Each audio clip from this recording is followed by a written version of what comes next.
Bapak dan Ibu, teman-teman sekalian, para ahli Quran, di dalam Al-Quran dan hadis, ahli Quran setidaknya dibagi kemudian menjadi 3 kategori. Jadi kalau kita ingin masuk menjadi ahli Al-Quran, maka dibagi oleh Al-Quran ke dalam 3 kategori. Kategori pertama, ada yang disebut dengan qari namanya. Dari kata qiraah. Apa namanya? Qari. Ya, dari kata qiraah. Adalah orang yang tergerak mencintai Al-Quran dan menjadikan aktivitas hariannya untuk bisa berinteraksi dengan membaca Al-Quran. Di qari dari kata qiraah, orang yang senang baca. Mengkaji belum. Menghafal belum sepenuhnya. Tapi dia senang baca. Dia punya wirid baca Al-Quran. Bahkan diisyaratkan, dimotivasi oleh hadis-hadis Nabi SAW, golongan yang pertama ini. Jika ada orang yang berusaha, kata Nabi, ingin baca Al-Quran, baca Al-Quran, baca Al-Quran. Kalau dia belum lancar, pemula, ingin memulai membaca Al-Quran, ingin tahu bacaan Quran, maka disampaikan oleh Nabi SAW, dinukil keterangan ini oleh Al-Imam At-Tirmidzi dalam sunnahnya, dalam sunannya, ya Sunan At-Tirmidzi, nomor hadis 2020. Nabi SAW menyampaikan, "Walladzi yatata'ta wa huwa syaqqun 'alaihi falahu ajran." Siapa yang ingin mulai membaca Al-Quran dan dia saat memulai belum terbiasa, ada yang terbata-bata, ada yang berat mengucapkan hurufnya. Ya, orang mengatakan alif lam mim. Dia mengeja alif kesulitan, alif lam mim, sulit mengucapkan hurufnya. Kadang ada yang tertukar za dengan za, za dengan za, ada yang za dengan ja, ada yang baca idza jadi izaza, ada yang ijaja, ada yang idza zulzilatil ardu zilzalaha, ada yang idza zulzila iza zulzila, ada yang ijajul jila. Di awal-awal masa penyesuaian dia dengan Al-Quran, kata Nabi, diberikan pahala 2 kali lipat orang yang lancar. Jadi kalau anda sudah terbiasa baca, 1 hurufnya kata Nabi 10. Ya, At-Tirmidzi nomor hadis 2010. Man qara'a harfan min kitabillahi falahu asyru hasanat. Siapa yang sudah mulai mau baca Quran, setiap hurufnya 10 pahala. Maaf, saya sering katakan 10 ini ngitungnya bukan begini. 1, 2, 3, 4, 5, sampai 10. Terlalu kecil. Cara menghitungnya, di hadis Muslim, cara menghitungnya. Diberikan isyarat oleh Nabi, Anda masuk masjid saja. Baru masuk. Dengan niat ibadah. Salatnya belum dimulai. Baca Qurannya belum dimulai. Ta'limnya belum dimulai. Baru masuk, baru nyampe dalam masjid atau sekitaran wilayah masjid. Itu kata Nabi sudah mendapatkan 25 kebaikan. Jarak 1 ke 2 menghitungnya 500 tahun. 2 ke 3 menghitungnya 500 tahun. 3 ke 4 500 tahun. Jadi Anda bayangkan kalau kita baca Al-Quran, 1 hurufnya 10. Cara menghitungnya bukan 1, 2, 3, 4, 5. Banyak pahalanya. Jadi kalau kita baca alif lam mim, kata Nabi, walam aqul alif lam mim harfun walakin alifun harfun lamun harfun mimun harfun walikulli harfin asyru hasanat. Alifnya 1 huruf, lam 1 huruf, mim 1 huruf, dan setiap hurufnya 10 kebaikan. Jadi kalau kita baca alif lam mim dapat berapa? 30. Dan kalau kita terbiasa membaca, baca sampai dengan lancar, maka motivasi yang pertama dari Nabi disebutkan, ada 2 kemuliaan yang akan diberikan bagi orang yang senang membaca Quran. 1, ma'asyafaratil kiramil bararah, akan didampingi dalam hidupnya oleh malaikat yang menyertai ia kemanapun beraktivitas. Malaikat yang disebut oleh Nabi syafaratil kiramil bararah, yang menjaga dia supaya terjaga dalam kemuliaan. Jadi kalau orang sudah dekat dengan Quran, kata Nabi pasti akan mulia. Kan jadi orang baik, Pak. Bu, Anda bayangkan, Saya sering katakan begini. Di zaman jahiliyah, ketika Nabi dihadapkan pada orang-orang buruk perilakunya, pembunuh ada di situ, pemabuk ada di situ, pezina ada di situ, penipu ada di situ, begal ada di situ, berkumpul semuanya. Tapi Allah tidak memberikan tongkatnya Nabi Musa kepada Nabi Muhammad SAW untuk merubah jahiliyah. Allah tidak memberikan mukjizat Nabi Isa alaihissalam untuk merubah karakteristik jahiliyah. Tapi yang diturunkan Al-Quran. Al-Quran. Umar yang sangat keras, yang sebelumnya senang berbuat hal yang salah, hanya dengan 2 huruf Thaha, tiba-tiba menembus kepada jiwanya.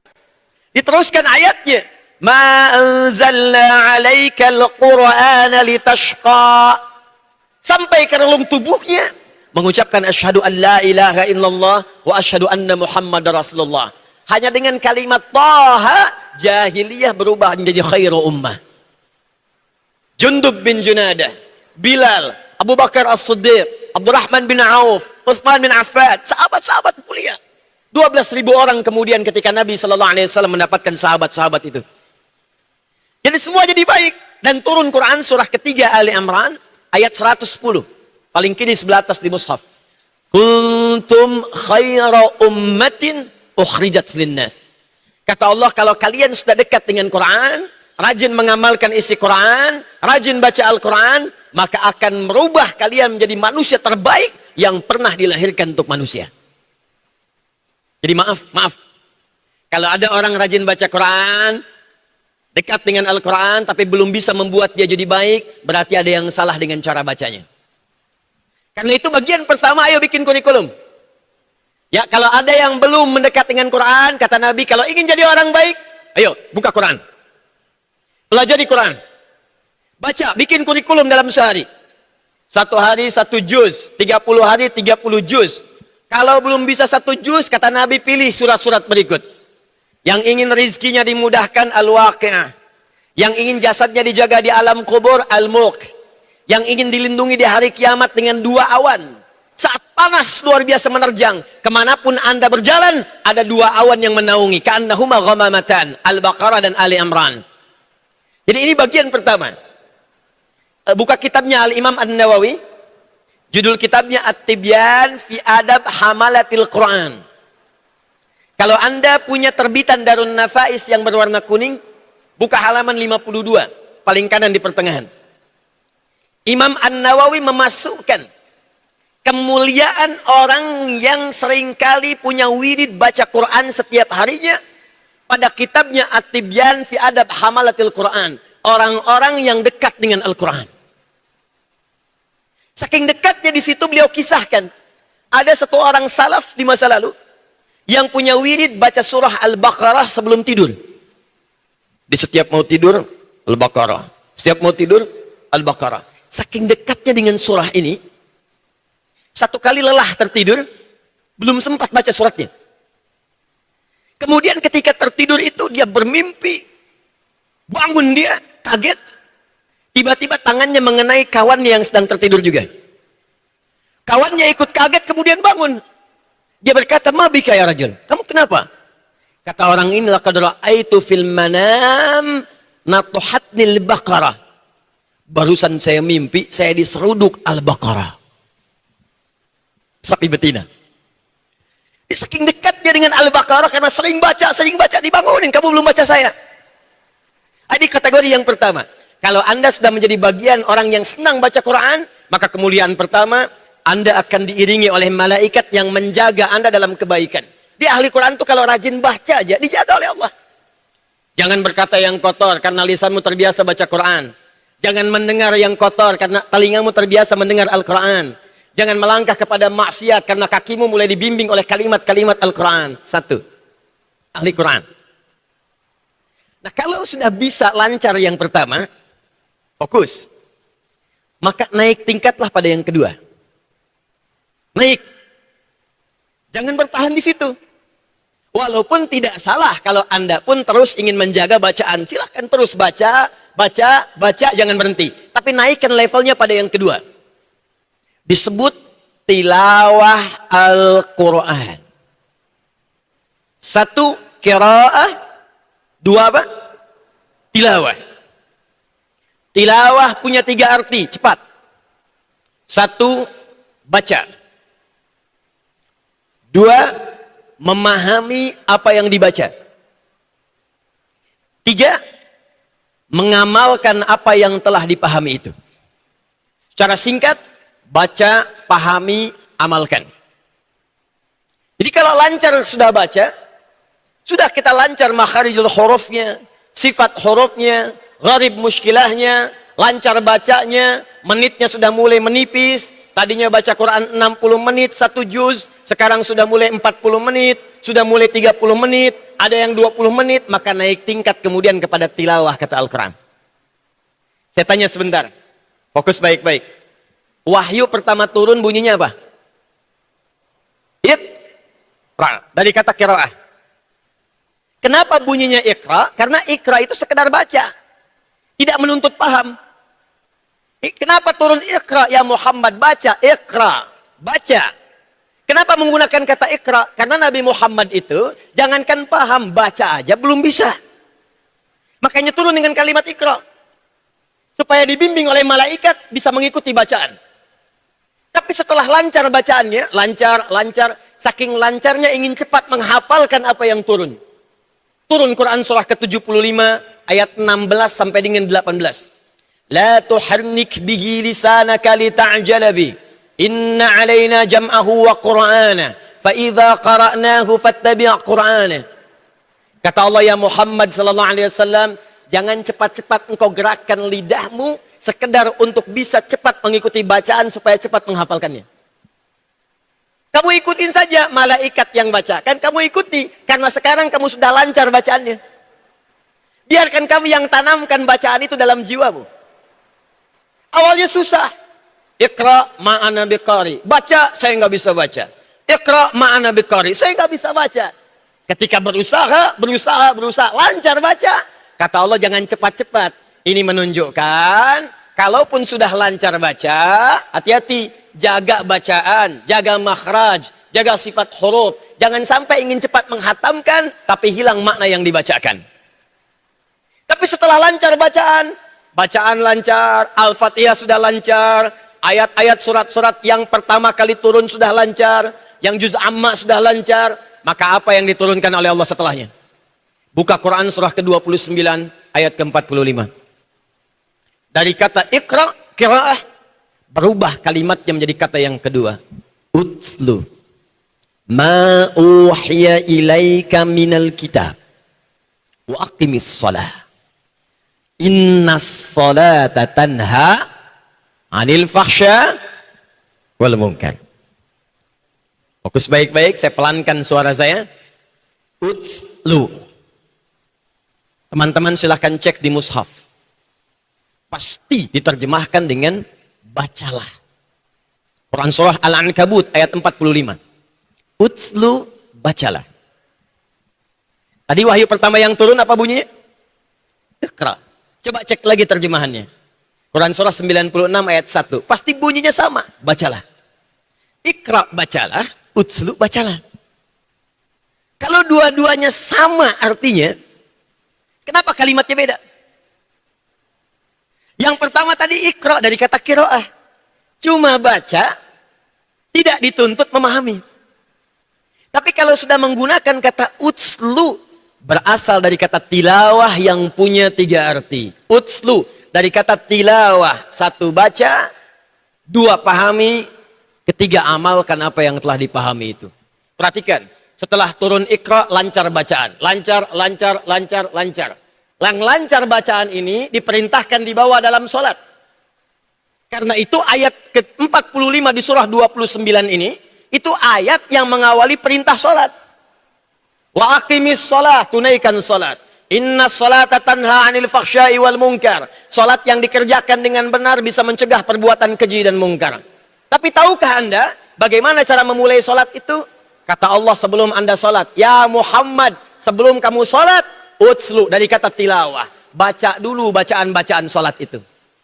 Pelajari dulu. Pahami dulu bacaan-bacaannya. Saya tanya pada Bapak Ibu sekalian, Kalau kita dalam sholat baca Al-Quran tidak? Ulang, baca Al-Quran tidak? Saya kurang dengar dengan keras. Baca Al-Quran tidak? Tidak sah sholat seseorang kalau tidak membaca Al-Quran. La sholata liman lam yaqra bi fatihatil kitab. Tidak sah sholat seseorang yang sengaja tidak membaca Al-Fatihah. Al-Fatihah Al-Quran bukan? Al-Quran bukan? Surat yang pertama dari 114 surah Al-Fatihah. Bukankah setelah baca Al-Fatihah, di 2 rakaat pertama dalam sholat kita baca surat lagi? Subuh 2 rakaat, setelah Al-Fatihah pilih surat yang akan dibaca. Zuhur 4 rakaat, 2 rakaat pertama setelah Al-Fatihah baca surat lagi. Maghrib 3 rakaat, 2 rakaat pertama setelah Al-Fatihah baca surat lagi. Sampai dengan Isya. Nah kata Allah, Muhammad, karena kamu sudah lancar baca, Muhammad SAW, karena engkau telah mengetahui cara baca dengan baik, mengikuti bacaan malaikat maksudnya, maka sekarang pahami bacaan-bacaan itu supaya engkau bawa dalam sholat. Kalau engkau paham apa yang dibaca, engkau akan merasakan kekhusyuan dalam sholatmu. Dikata Allah, kalau sholatnya mau khusyuk, jangan sekedar dikatakan. Baca tapi nggak paham yang dibaca. Ruku nggak ngerti yang dibaca. Sujud nggak paham yang diungkapkan. Baca surat nggak ngerti yang dibacakan. Kalau kita nggak paham, bagaimana bisa khusyuk dalam sholat kita? Itu yang menyebabkan lisannya bertakbir Allahu Akbar. Karena pikiran tidak paham, maka pikiran liar kemana-mana. Allahu Akbar, lisannya Allahu Akbar. Di kepalanya handphone Hu Akbar. WhatsApp Hu Akbar. Instagram Hu Akbar. Allahu Akbar, tang ting tung ting tang ting tung, dijawab dulu, halo. Salat dibatalkan hanya untuk menjawab handphone, berarti handphonenya akbar. Kenapa? Karena tidak menikmati salatnya. Kenapa? Karena tidak memahami bacaannya. Maka naik tingkatlah kepada yang kedua. Perhatikan kata Abu Abdurrahman As-Sulami.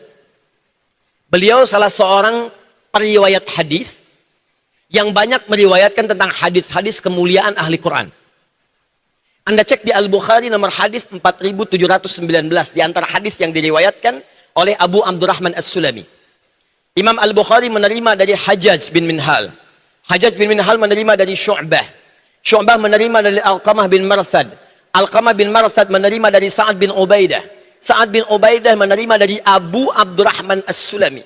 Abu Abdurrahman As-Sulami menerima dari Uthman bin Affan dan Ali bin Abi Thalib radhiyallahu taala anhuma dari Nabi sallallahu alaihi wasallam. Hafal hadis ini? Khairukum man ta'allamal Qur'ana wa 'allama. Yang terbaik di antara kalian, kata Nabi, adalah orang yang mau belajar Quran lalu mengamalkan isinya. Kata Abu Abdurrahman As-Sulami yang meriwayatkan hadis ini, perhatikan kalimatnya. Akhadtul Qur'ana an qaumin. Saya ini banyak belajar Al-Quran dari banyak kalangan sahabat. Tapi saya melihat mereka, Allahu Akbar keterangannya. Kebanyakan mereka ketika mempelajari Al-Quran, menghafalkan 5 ayat, lalu mengamalkannya. Paling banyak 10 ayat, memahami, lalu mengamalkannya. Jadi ternyata setelah pandai baca, mulai mengetahui isinya, maka tahapan yang kedua, adalah mulai memahami kandungan bacaan itu dan mengamalkan dalam kehidupan kita. Maka kalau Bapak Ibu ingin naik tingkat kepada golongan kedua, caranya oleh Nabi diberikan cara. Saya mau berikan rahasia. Ini diantara kita saja ya. Cara ini diketahui betul oleh para ulama hadis, diambil oleh mereka, keterangan Nabi ini, dikumpulkan dalam kitab-kitab hadis mereka. Di antara yang mengumpulkan itu, saya beri contoh Al-Imam Al-Bukhari. Beliau orang hebat ini. Nama aslinya sama dengan nama Nabi kita, Muhammad. Bapaknya namanya Ismail. Kakeknya namanya Ibrahim. Kakek buyutnya Al-Mughirah. Eyang buyutnya Al-Bardizbah. Tinggal di Kecamatan Ju'fah, Kabupaten Bukhara, Provinsi Khurasan, negara Uzbekistan sekarang. Dari kecil disiapkan oleh bapak ibunya untuk menjadi bagian ahli Quran dan hadis Nabi sallallahu alaihi wasallam. Jadi ulama, alim. Secara singkat, Setelah tumbuh dewasa, punya kemampuan luar biasa, lalu beliau mulai mengumpulkan hadis-hadis Nabi, dituliskan selama 16 tahun. Dimulai ditulis di Mekah, Masjidil Haram, disempurnakan di Masjid Nabawi. Yang dahsyat, ini diantara kepintaran Al-Imam Al-Bukhari. Setelah jadi semua tulisan itu, dibuatlah oleh beliau bab-bab khusus. Diberi nama dengan kitab, dibikin 97 pembahasan sesuai dengan kebutuhan kita. Dan setiap bab awalnya itu dibuka dengan ayat Quran, Pak. Bu. Misal, Kitab Bad'ul Wahyi, Kitabul Iman, Kitabul Ilmi, ada Kitabul Marid, ada Kitabul Imarah. Kitab tentang iman. Kenapa iman seseorang suka naik turun? Kalau sedang naik semangat ibadahnya. Jangankan salat fardu, salat sunnah pun dikejar-kejar. Kalau sedang turun lemah ibadahnya. Jangankan salat yang sunnah, salat fardu pun terlambat, tidak ada kegelisahan. Bagaimana caranya seseorang supaya imannya naik terus? Dan dijaga supaya nggak turun-turun. Maka oleh beliau dikumpulkan ayat-ayat Qur'annya, diterangkan lewat hadis-hadis Nabi-nya sejumlah 57 hadis. Diberi nama Kitabul Iman, bab yang menerangkan tentang bagaimana cara menjaga iman, menaikkan dan menjaganya supaya tidak turun. Kitabul Ilmi, bagi orang-orang yang sedang belajar, dikeluarkan ayat Qur'annya, dikeluarkan hadis-hadisnya. Bagaimana supaya cepat hafal, bagaimana supaya mudah paham, tidak mudah lupa, dikeluarkan ayatnya, dikeluarkan hadisnya. Jadi para ulama kita itu mengajari pelajaran dari Nabi, dirangkum oleh mereka, diajarkan pada kita. Kalau Anda ingin tilawah Al-Quran, maka caranya keluarkan ayat-ayatnya sesuai dengan apa yang kita butuhkan. Contoh, ini yang ringan-ringan nih Pak ya, Bu. Di rumah tangga dulu nih. Bapak berapa tahun jadi ayah? Ibu berapa tahun jadi ibu? Kenapa tidak tilawah Al-Quran mengeluarkan ayat-ayat Quran tentang menjadi ayah yang baik? Menjadi ibu yang baik.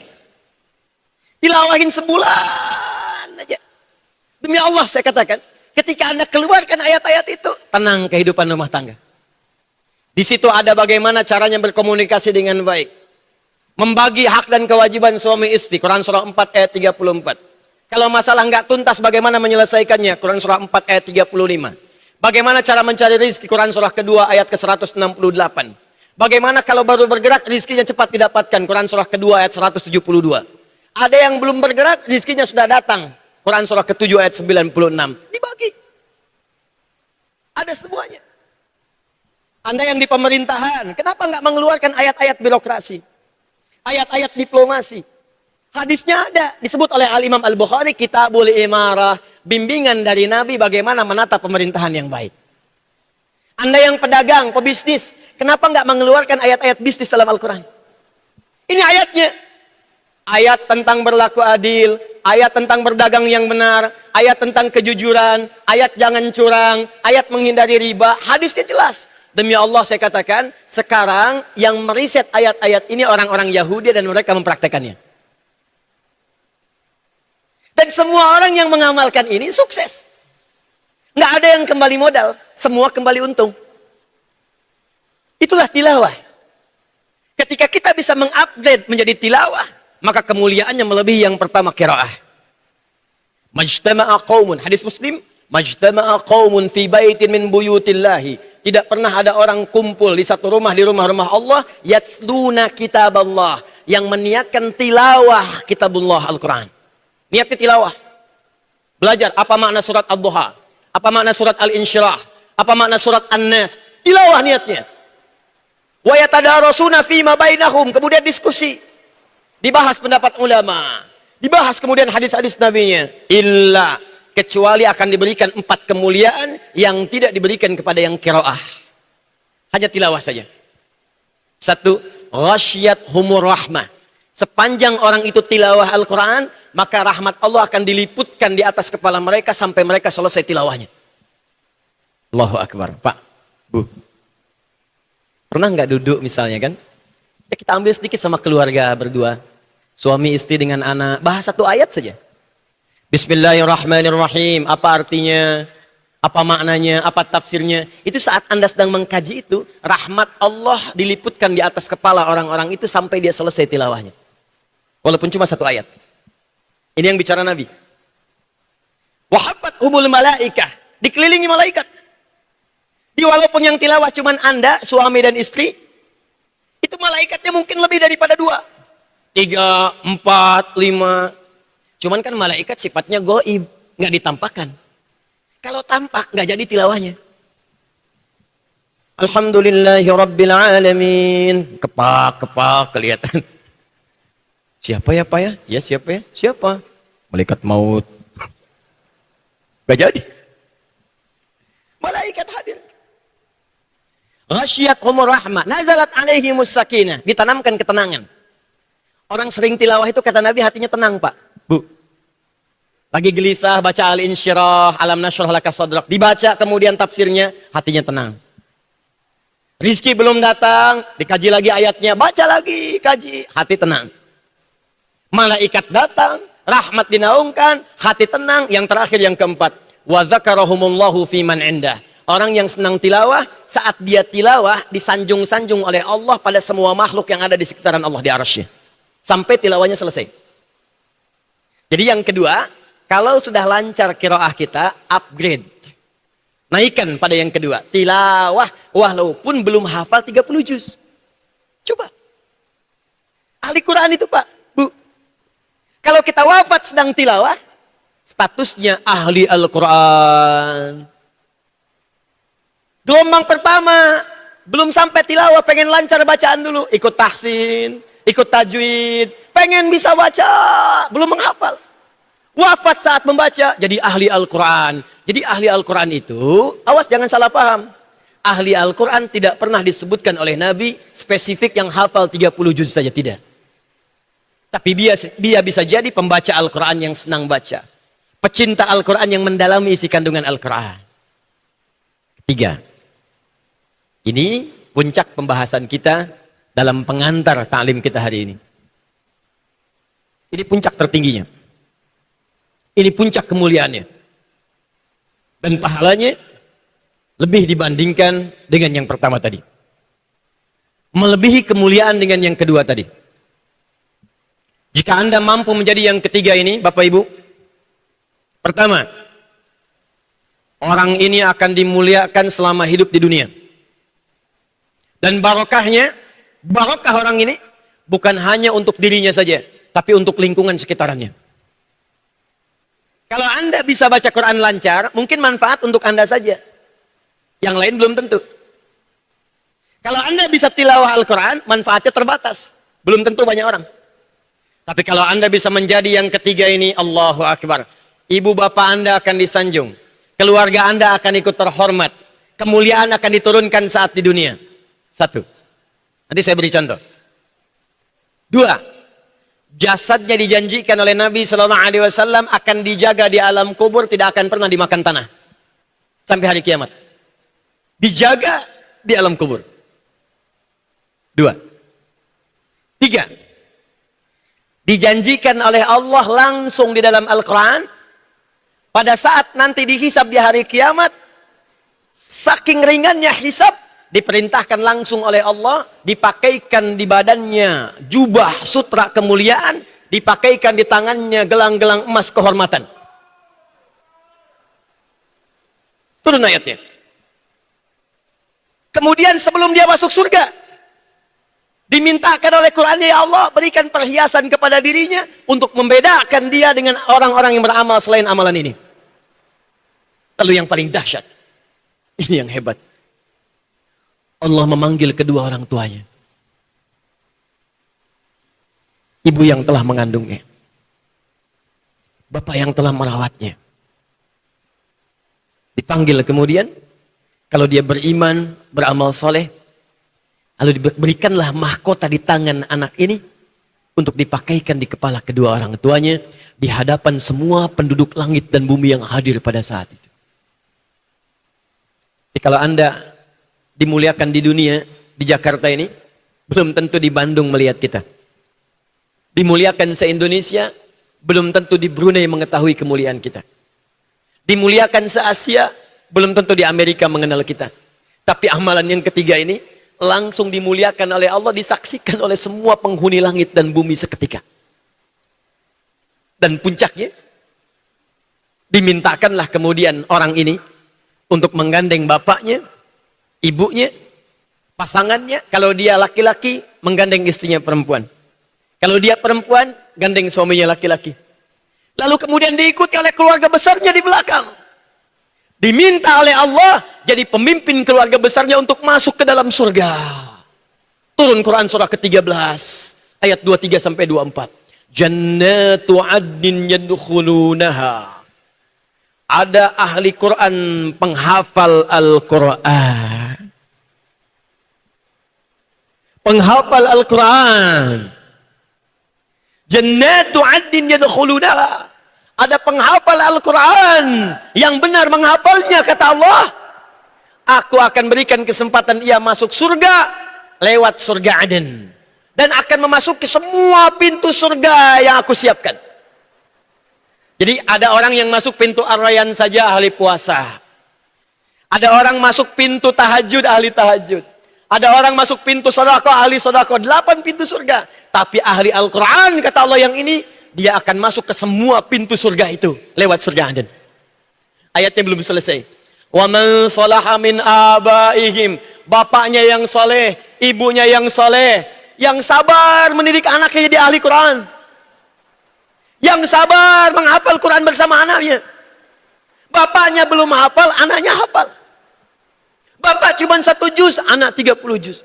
Ibu setengah juz, anak 30 juz. Cuma sabar. Itu kata Allah, diperintahkan gandeng bapakmu. Gandeng ibumu. Quranmu memberikan syafaat kepada kedua orang tuamu yang sabar dalam mendidikmu. Wa azwajihim, dan pasangan-pasangan mereka. Jadi kalau suami gandeng istri, istri gandeng suami. Wa dzurriyyatihim, dan semua anak keturunan mereka di belakang. Wal malaikatu yadkhuluna alaihim min kulli bab, dan mereka diparadekan melewati semua pintu surga, disambut oleh semua malaikat. Salamun alaikum bima sabartum. Dikatakan kepada keluarga besar ini, kata para malaikat semuanya, selamat, selamat bisa lewat sini karena Anda sabar selama di dunia. Sabar. Sabar untuk menghafal Quran. Sabar untuk menjadi ahli Quran. Fa ni'ma uqbaddar. Maka sekaranglah balasan dari semua kesabaran yang telah kalian tenun saat di dunia itu. Silahkan nikmati surga yang belum pernah diberikan pada siapapun kecuali untuk kalian saja dengan semua kenikmatannya saat ini. Ahli Quran. Yang ketiga adalah ahli Quran yang berusaha mengupgrade dirinya pada tingkat yang ketiga, yaitu menjadi penghafal Al-Quran. Penghafal Quran. Beda Pak, lain Bu. Beda. Silahkan, Anda kalau tidak percaya, Allah mustahil menyalahi janjinya. Innallaha la yukhliful mi'ad. Nabi mustahil keterangannya keliru, mustahil. Beliau shadiqul amin. Yang pertama dimuliakan di dunia, silahkan cek. Yang hafal Quran, anak. Yang ikut mulia Bapak Ibu. Ada Najah di samping saya. Ada Musa sebelumnya. Ada Ahmad Kamil. Yang hafal Quran anak. Saya tahun lalu menjadi Amirul Hajj. Diutus dari kedutaan Saudi. Untuk membawa 350 orang berhaji. Spesial khusus. Mereka tidak bayar. Tidak nunggu ONH. ONH plus lebih daripada yang plus. Lebih daripada yang biasa. Begitu berangkat ke sana saya pikir siapa yang saya bawa? Allah di antara mereka ahli Quran. Yang hafal Quran, Ahmad dan Kamil, 2 anak kecil. Yang ikut hajinya, ibunya, gurunya, perawatnya, teman-temannya. Yang hafal Quran anak kecil dari Kalimantan. Yang ikut kemudian hajinya, bapaknya, ibunya, saudaranya. Jadi kalau sudah ada ahli Quran di rumah kita, ahli Quran di kampung kita, ahli Quran di kota kita, maka Quran akan memberikan cahaya kepada semua yang ada di lingkungan orang itu. Quran diturunkan oleh Allah lewat malaikat Jibril. Malaikat Jibril naik status menjadi Sayyidul Malaikah, pemimpin semua malaikat. Quran diturunkan pada Nabi Muhammad. Nabi Muhammad langsung naik status menjadi Sayyidul Anbiya wal Mursalin. Quran turun hari Jumat. Jumatnya menjadi Sayyidul Ayyam. Quran turun di satu malam, malamnya menjadi Lailatul Qadar. Quran turun di Mekah, Mekahnya diberkahi. Yang tidak ada di situ. Quran turun di Yathrib, Yathribnya berubah menjadi Madinah Al-Munawwarah. Quran turun dimanapun, dia akan memberikan cahaya kepada orang yang hadir di sekitarnya. Tapi apakah semua penghafal Quran bisa mendapatkan kemuliaan itu? Tidak. Karena kata Allah, penghafal Quran dibagi kepada 3 bagian. 1, penghafal Quran yang keliru, hafal 30 juz, tapi keliru menghafalnya.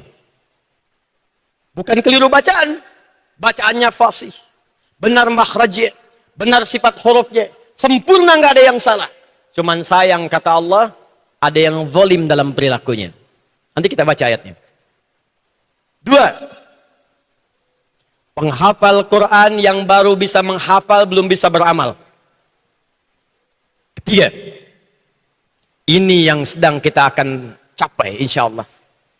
Penghafal Quran yang hafal Qurannya dan bersegera berbuat baik dengan mengamalkan isi kandungan Qurannya. Maka turunlah Quran surah ke-35 Fatir ayat ke-32. Paling kiri sebelah atas di mushaf. Lihat kalimatnya. Thumma awrasnal kitaba alladhina astafaina min ibadina. Kemudian kami akan wariskan Al-Quran kepada hamba-hamba yang kami pilih.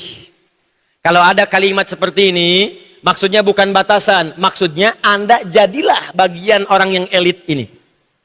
Ayo ikut. Ini khitab jadi ilmu balaghah, namanya ajakan. Bukan informasi, bukan sekedar info. Oh berarti saya tidak terpilih. Bukan begitu cara menyempurnakannya. Bukan begitu cara memahaminya. Kata Allah, saya akan pilih di antara hambaku untuk saya wariskan Al-Quran. Nah, kita jadilah bagian hamba yang dipilih itu. Caranya ikhtiar. Siapa hamba-hamba itu? Kata Allah, sayang, faminhum muqtasid. Sudah saya pilih, cuman sayang nggak sempurna dia dalam menunaikannya. Menyelewengkan ayat-ayat yang dia hafalkan. 1, zalimun linafsi, penghafal Quran yang zalim.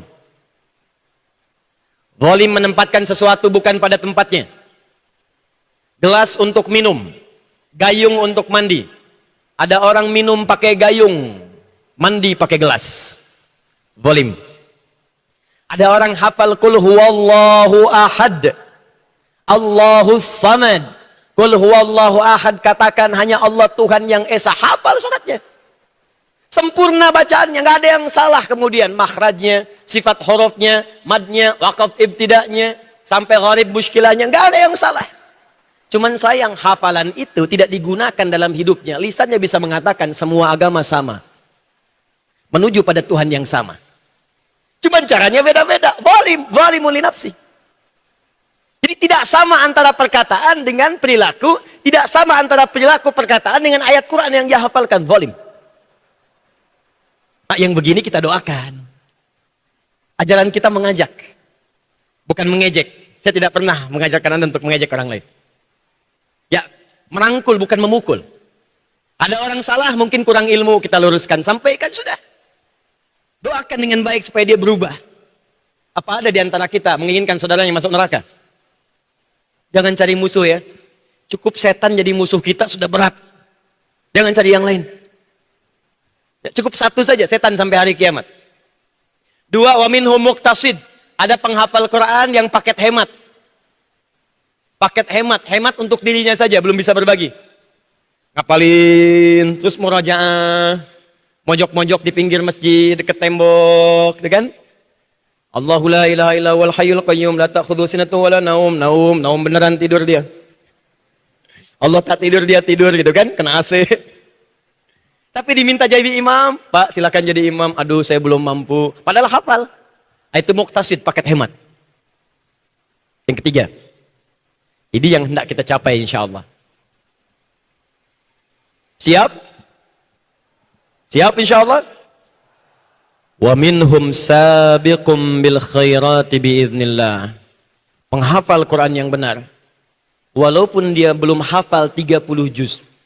Saya katakan belum, bukan tidak.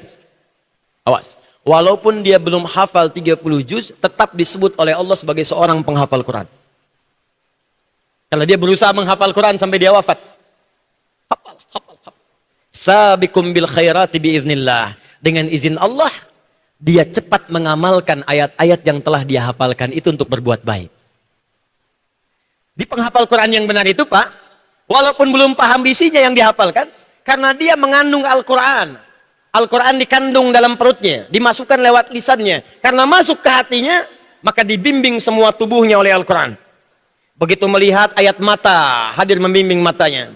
Qul lil mu'minina yaghuddu min absarihim. Katakan pada pria beriman, matanya hanya boleh melihat yang baik saja, yang tak baik palingkan.